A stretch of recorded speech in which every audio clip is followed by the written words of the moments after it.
할렐루야. 하나님의 은혜가 함께하기를 간절히 바랍니다. 아론의 두 아들이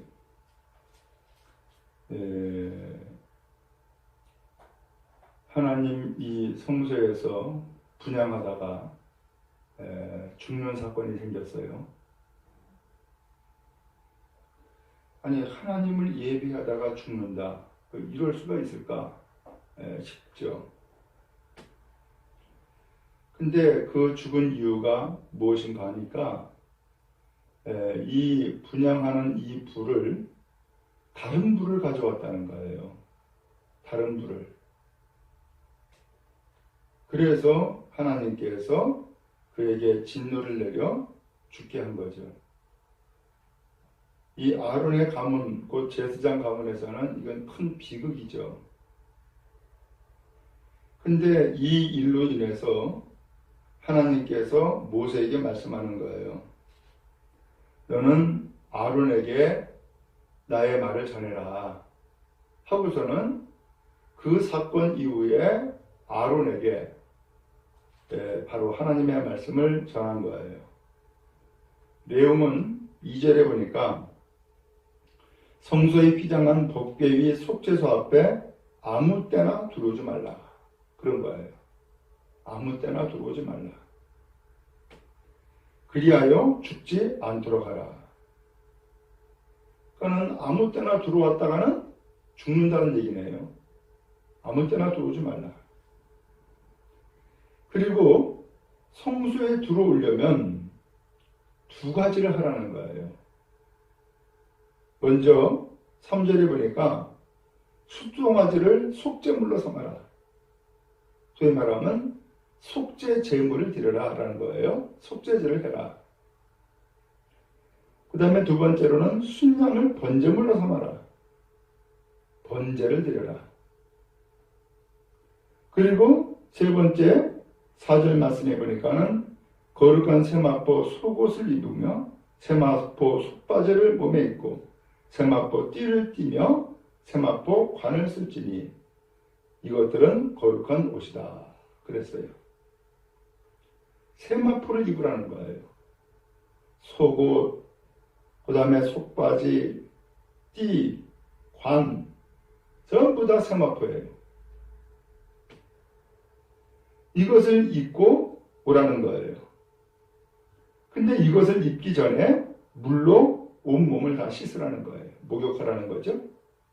그리고 이 세마포를 입으라 라고 했어요. 그리고 5절에 보니까 이스라엘 자손의 회중에게서 속죄 제물을 삼기 위해서 순염소 2마리, 번제물로 삼기 위해서 순양 1마리를 가져가라. 그렇게 말씀을 한 거예요. 자, 그러면 왜 이렇게 말씀했을까? 그 다음에 내용에 보니까 먼저 이 아론은 이 하나님 앞에 나아갈 때에 속죄제의 숫송아지를 먼저 드리라는 거예요. 그 6절에 보니까는 누구를 위한 속죄제죠? 자기를 위한 속죄제. 그 제사장이 자기를 위해서 먼저 속죄하라는 거예요. 이게 하나님의 말씀이고 하나님의 뜻인 거죠. 그리고 자기 집안을 위해서 또한 속죄해라 그랬어요. 그리고 두 염소, 백성에게서 받은 거죠. 회중에게서 두 염소 가운데서 제비를 뽑는데 하나는 여호와를 위해서, 하나는 아세셀을 위해서 바치는 제물이다라는 거예요. 그래서 제비 뽑은 염소를 잡아서 속죄제로 드리고, 그 다음에 아사셀을 위한 염소는 이것은 산채로 하나님 앞에 두었다가 거기에 광야로 내보내는 거예요. 그럼 이게 무슨 뜻일까? 먼저 자기를 위한 속죄제를 드리라 하지 않았어요? 근데 이것을 11절부터 또 다시금 설명을 했어요. 자기를 위한 속죄제로 수송아지를 드리는데 12절에 보니까는 그 속죄제 수송아지를 잡아요. 그리고 향료를 가져다가 여호와 앞 제단 위에 피운 불에 그것을 채운다는 거예요. 그 제단에 향로가 있죠? 그러면 이 향로를 가져다가 제단 앞, 그러니까 여호와의 성막 앞에 보면은 번제단이 있어요. 제물을 불로 태우는 거죠. 그 번제단에 있는 불을 바로 이 향로에다가 담으라는 거예요. 그리고 향을 두 손에 채워가지고서 휘장 안에 들어가서 그 다음에 거기에 향을 올려놓는 거죠. 그럼 향이 타겠죠? 그럼 연기가 나요. 13절에 보니까는 그 향연, 곧 연기로 증거궤 위 속죄소를 가리게 할지니 이 연기로 속죄소를 다 가리는 거예요. 왜요? 그것은 사람이 볼 수 없기도 하지만, 없게 만드는 것이기도 하지만 바로 하나님의 임재하심을 상징하는 거예요. 오늘 그렇게 해서 속죄소에 향연으로 가득 채우는 거예요. 그러면 안 죽는다는 거죠. 그리고 또 할 일이 수송아지를 잡았잖아요. 그 수송아지의 피를 가져다가 손가락으로 속죄소 동쪽에 뿌리는 거죠.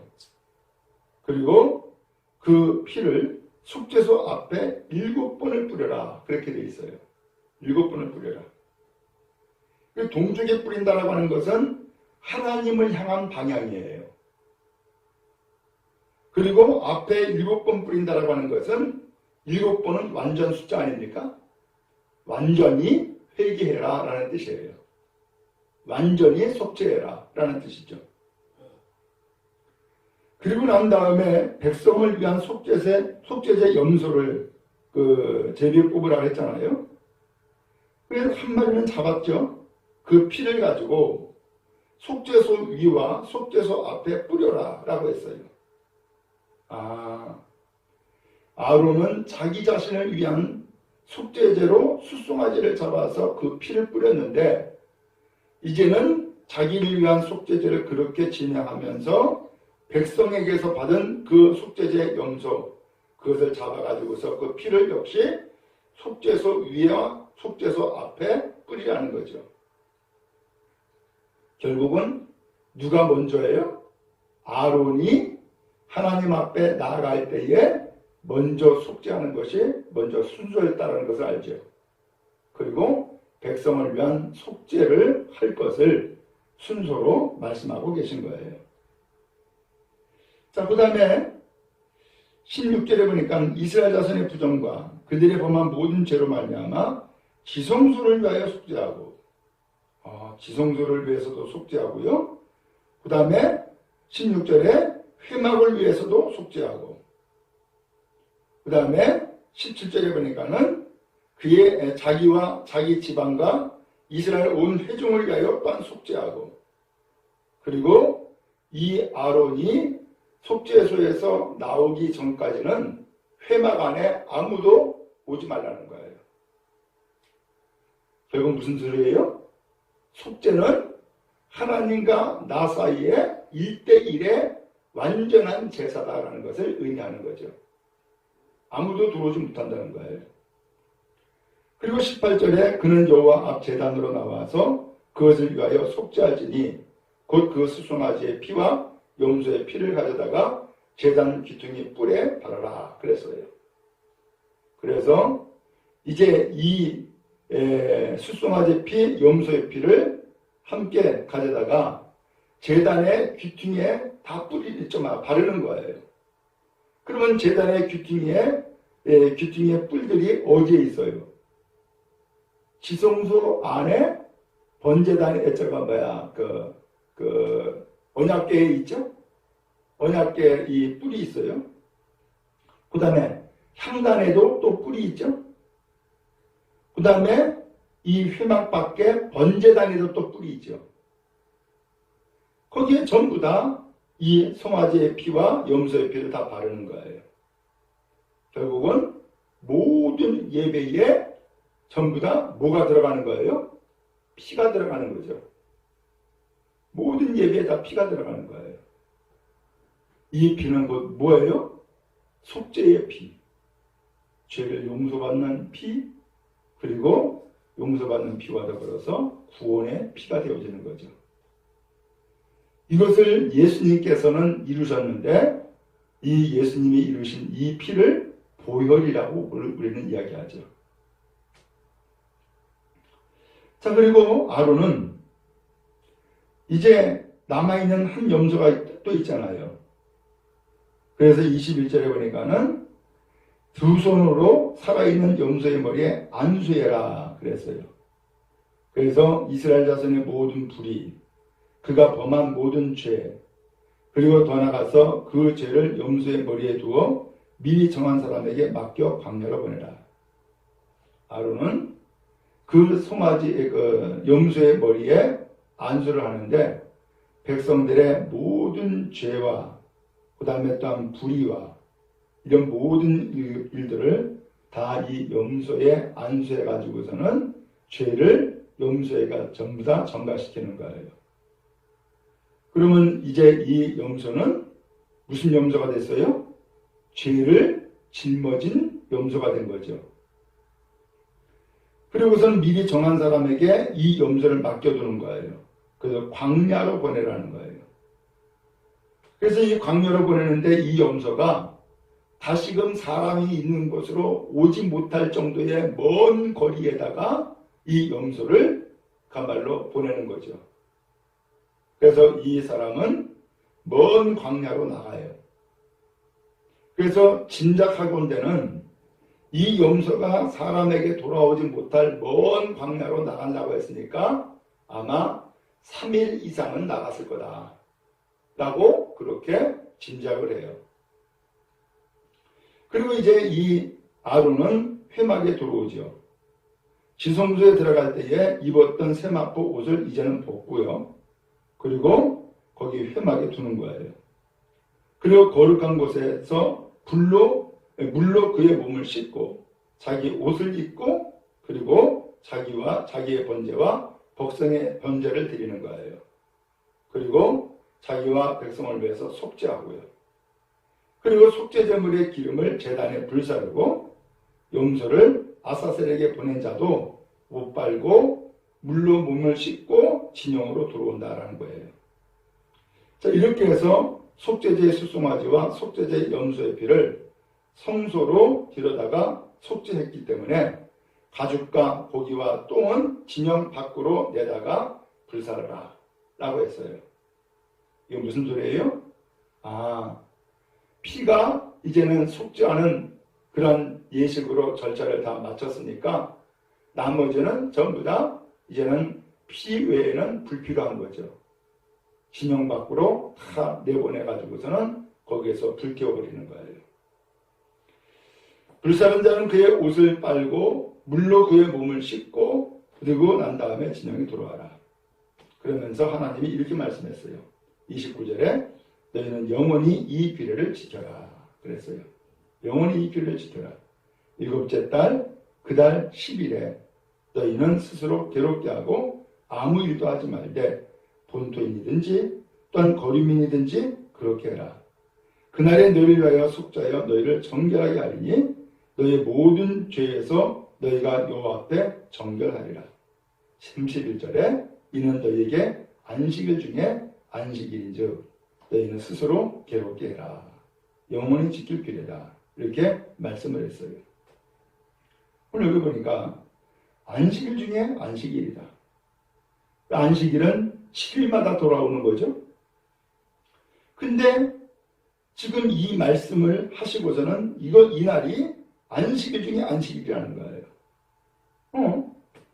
안식일은 거룩한 날이고 그리고 하나님 앞에 예배하는 날로 우리는 생각을 했는데 바로 이 날이 무슨 날이에요? 속죄일이에요. 이 속죄일을 1년에 한 번 지키는 거예요.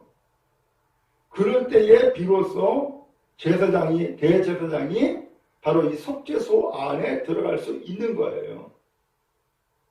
근데 이날을 안식일 중에 안식일이다 이렇게 표현을 했어요. 이날이 무슨 날이에요?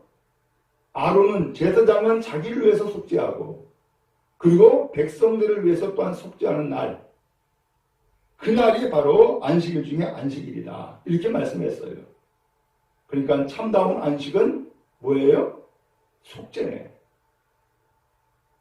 참다운 안식은 속죄함으로 하나님과 우리 사이에 아무런 걸림돌이 없는 날, 아무런 걸림돌이 없게 하는 날이 진정한 안식일이었다라는 것을 성경이 말씀해주고 있는 것이죠. 여러분, 그래요?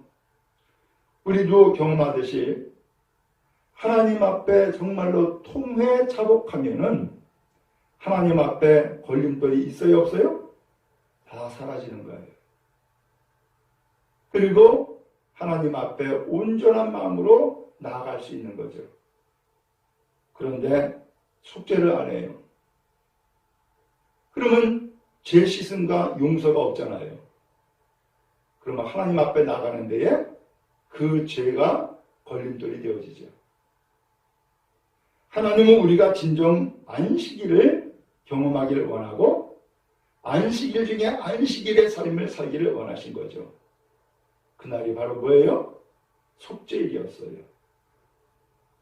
그러므로 하나님 앞에 나가서 예배를 집례하는 사람이든지 예배에 참여하는 사람이든지 하나님은 먼저 무엇을 원하신 거예요?